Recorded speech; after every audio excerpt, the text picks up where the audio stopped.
na si Daddy. Kinambigayan na ni. Dito kami sa tabing dagat, guys. Kita mo gani.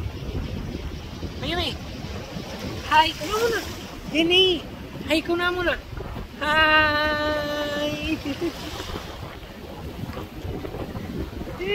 Dito kami sa tabing dagat, guys. Ang lakas ng alon.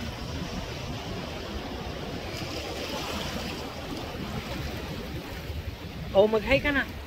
Yumi, hi! Hello po! Parang mo na. Ay! Mati. Gini, kita mo na ni. Gini, kita mo na.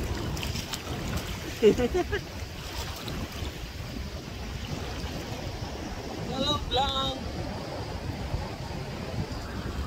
Yumi. Kita mo di Gini. Kita mo na. Doon yung ano guys, so mga floating cottage pero wala pa kasi malakas pa yung tubig. November pa yan ilalagay. Doon yung simbahan, no? Doon, ganda.